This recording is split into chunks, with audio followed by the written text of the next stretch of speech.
It is said that wars are only won upon the anvil of honor. Others believe victory requires strategy and a mastery of power. War is deception. A game played best from the shadows. Only strength and raw power can assure total dominance.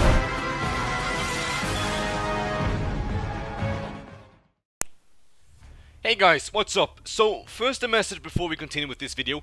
I'm gonna be a little bit late with a new replay because I started school this week again, and let's just say it's been tiresome. I'm really tired right now. I'm taking extra courses in math, so I know I won't fail when the end of the year comes, so I'm a little bit busy and all that.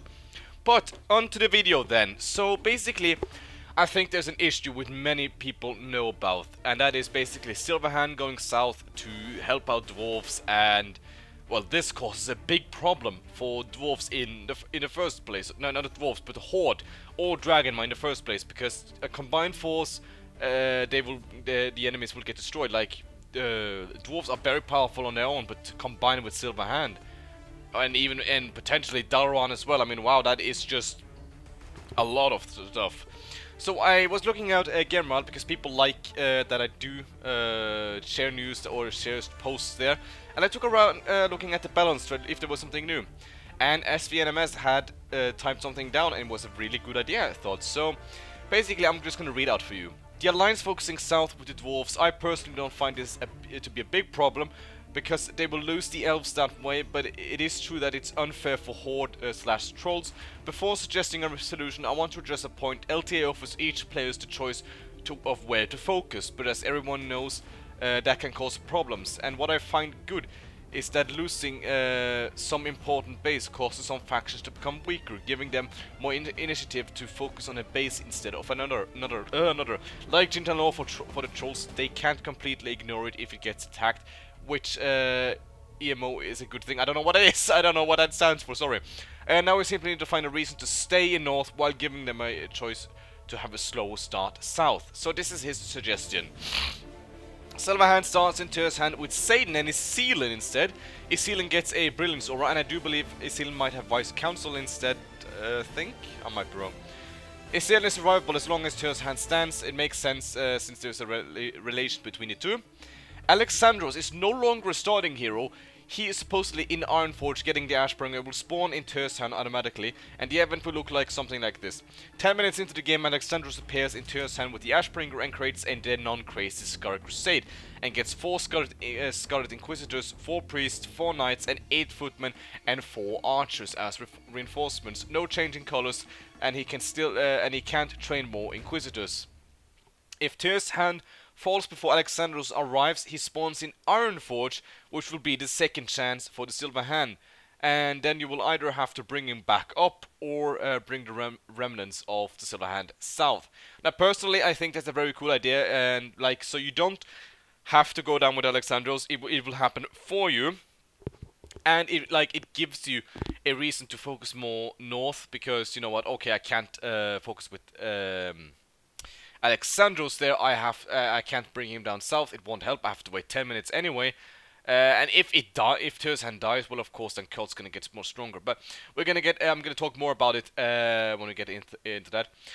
Silverhand is invulnerable while the 4 towers surrounding it are alive, which is pretty cool, because then it means it can't be aimed down, the towers has to be taken out, which I do very much like.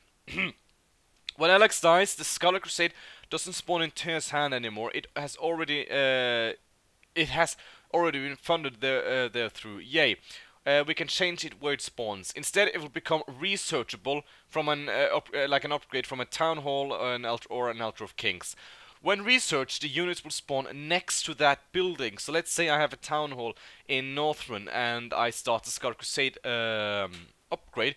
Then I will spawn there when it's complete. So you won't spawn at Silverhand anymore, which means that most likely Scarlet won't be killing Akros or the Death Gates from Cult anymore as fast as it usually does.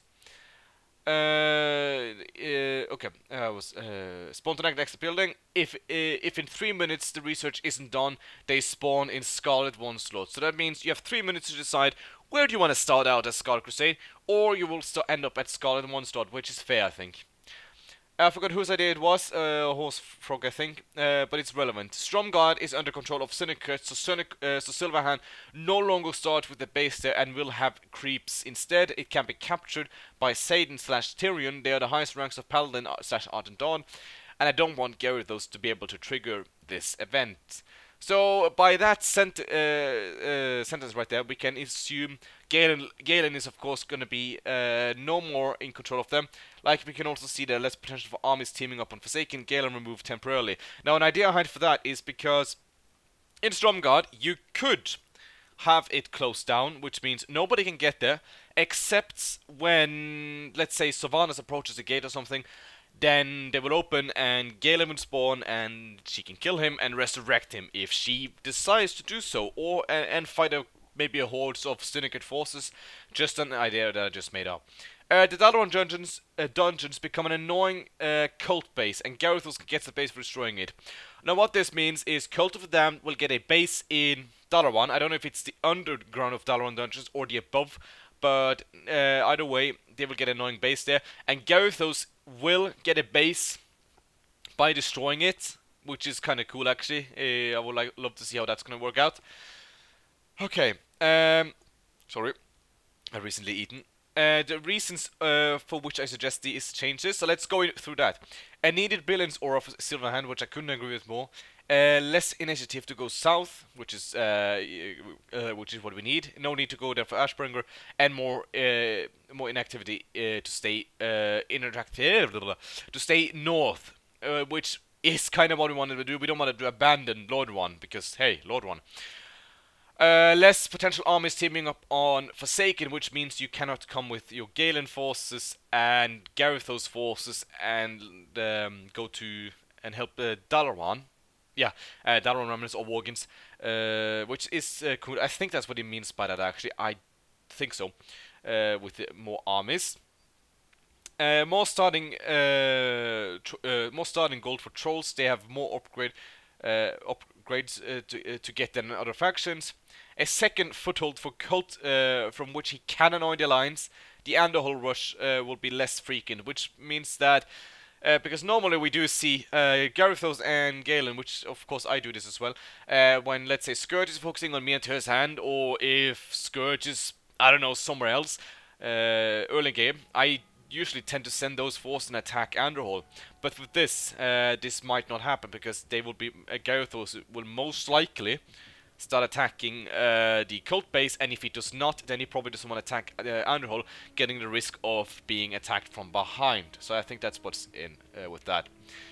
A more useful undead Alex for cult, because he will always have the Ashbringer, which is cool. I like that. I think that he will always have the Ashbringer, which means there will always be an Ashbringer for your heroes, Ranald and Ranald and Tyrion. Gyarados gets a base in Dalaran dungeons. Enough said, basically. No more Scarlet Crusade appearing in Acros out of nowhere, destroying Nicholas Deathgate. No more Silverhand forces outnumbering Nicholas Trolls in Law. Those are some fair points, actually, okay? Now, there's some other details as well, which I'm bringing up as well, which I just wanted to point out.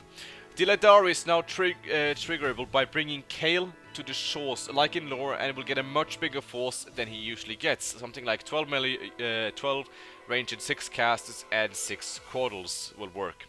He can use them to take down the cult base and use a spell to open a portal with Vash, or annoy Silverhand/Dalaran at the risk of not being able to breach through the dungeons and get his Illidan. Which is kind of cool. I mean, you can't go down to Dalaran dungeons. You will start at the shores here, as the pictures show us here, exactly in the right circle here, and then you have to fight your way through either a cult base or a Silverhand base. We will see. So these changes, or like suggestions, I like them. I think they could be really cool. I would love to see them in action at first, at least try them, and if it doesn't work, then go back. I would like to hear what you guys think about this though, so thanks for watching, and until next time guys, bye bye.